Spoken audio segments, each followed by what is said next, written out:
আসসালামু আলাইকুম। Welcome back to my channel সেমন্তীর হেসেল। আজকে আপনাদেরকে তৈরি করে দেখাবো চিজি পিঙ্ক সস পাস্তা। চলুন তাহলে দেরি না করে দেখে নেওয়া যাক। আমি প্রথমে পিঙ্ক সস তৈরি করার জন্য এখানে দেশি মিডিয়াম সাইজের 4টি টমেটো নিয়েছি। আমি টমেটোর গায়ে আড়াআড়িভাবে কেটে দিচ্ছি যাতে করে এটি ভালোভাবে সিদ্ধ হতে পারে। আর সেদ্ধ হবার পরে খুব সহজে এটির খোসা ছাড়িয়ে নেওয়া যায়। আমি এইভাবে 4টি টমেটোই একইভাবে কেটে নিয়েছি। আমি এবার ফুটন্ত গরম পানিতে টমেটোগুলোকে ছেড়ে দিব সিদ্ধ হবার জন্য। পুরোপুরি সিদ্ধ হয়েছে কিনা বোঝার উপায় হলো টমেটো সিদ্ধ হবার পরে ওর গা থেকে খোসাগুলি ছেড়ে ছেড়ে আসবে।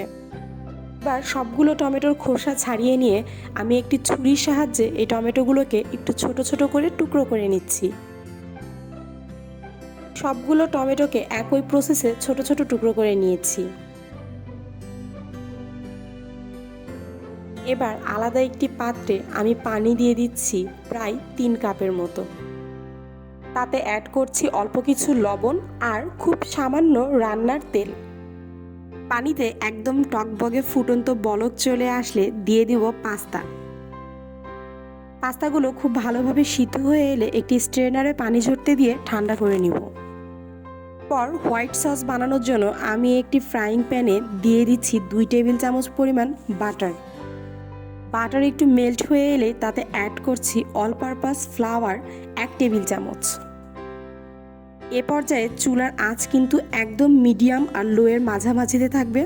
আর এই বাটার আর আটার মিশ্রণটি খুব ভালোভাবে নাড়তে হবে। আটা বাটারের সাথে খুব ভালোভাবে মিশে গেলে তাতে অ্যাড করছি একদম বরফ ঠান্ডা দুধ। আমি এখানে 1 কাপ পাস্তার জন্য দুধ অ্যাড করছি 1.5 কাপ পরিমাণ। দুধ আর আটার মিশ্রণ খুব ভালোভাবে মিশে এলে তাতে অ্যাড করব চিজ। আর এটি হচ্ছে আমার ঘরে তৈরি করা চিজ।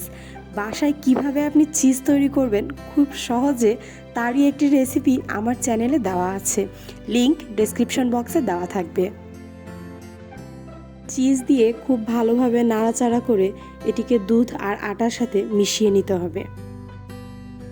চিজ আর দুধের মিশ্রণটি খুব ভালোভাবে মিশে গিয়েছে। এই দেখুন কি সুন্দর একটি স্টিকি ভাব চলে এসেছে।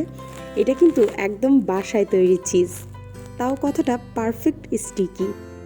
এবার তৈরি করে নিব পিঙ্ক সস। এর জন্য আমি একটি ফ্রাইং প্যানে 2 টেবিল চামচ রান্না সয়াবিন তেল দিয়ে তাতে দিয়ে দিচ্ছি 1 টেবিল চামচ রসুন কুচি। রসুন কুচির কালার চেঞ্জ হয়ে এলে তাতে দিয়ে দিব খুব সামান্য অরিগ্যানো। দিচ্ছি 1 চা চামচ চিলি ফ্লেক্স। এবার এই সবগুলি একটু ভালোভাবে ভেজে নিব। সবগুলি একসাথে ভালোভাবে ভাজা হয়ে গেলে তাতে অ্যাড করছি সবুজ আর লাল ক্যাপসিকাম। এবার অ্যাড করছি আগে থেকে কুচি করে রাখা সেদ্ধ টমেটোগুলি। এই টমেটোগুলি অ্যাড করার পরে খুব ভালোভাবে নেড়েচেড়ে মিশিয়ে নিতে হবে। টমেটো পেস্ট মেশানো হয়ে গেলে তাতে দিয়ে দিচ্ছি 2 টেবিল চামচ পরিমাণ টমেটো সস। অ্যাড করছি স্বাদমতো লবণ। এখন এই সবগুলিকে খুব ভালোভাবে কিছুক্ষণ কষিয়ে নিয়ে তাতে অ্যাড করব আগে থেকে তৈরি করে রাখা হোয়াইট সস। হোয়াইট সস দিয়ে খুব ভালোভাবে মিশিয়ে নিতে হবে। হোয়াইট সস আর টমেটোর মিশ্রণ ভালোভাবে একসাথে মিশানো হয়ে গেলে তাতে অ্যাড করব আগে থেকে সেদ্ধ করে রাখা পাস্তা অ্যাড করে খুব ভালোভাবে সসগুলির সাথে মিশিয়ে নিব। সসের সাথে পাস্তা খুব ভালোভাবে মেশানো হয়ে গেলে তাতে অ্যাড করছি গোলমরিচের গুঁড়ো 1 চা চামচ। আর গোলমরিচের গুঁড়ো দিয়ে আবার খুব ভালোভাবে মিশিয়ে নিব। ব্যাস, খুব সহজেই তৈরি হয়ে গেল চিজি পিঙ্ক সস পাস্তা। চলুন সার্ভ করি। বাসায় অতিথি আপ্যায়নের জন্য খুবই সহজ একটি রেসিপি পিঙ্ক সস পাস্তা। আর অবশ্যই চেষ্টা করবেন এটিকে গরম গরম সার্ভ করার। চাইলে একটু এক্সট্রা ফ্লেভার অ্যাড করার জন্য উপর দিয়ে ছিটিয়ে নিতে পারেন খুব সামান্য অরিগ্যানো আর অল্প একটু চিলি ফ্লেক্স। এতে করে টেস্টটাও যেমন অনেক চেঞ্জ হয়ে যাবে, ফ্লেভারটাও খুব সুন্দর আসবে।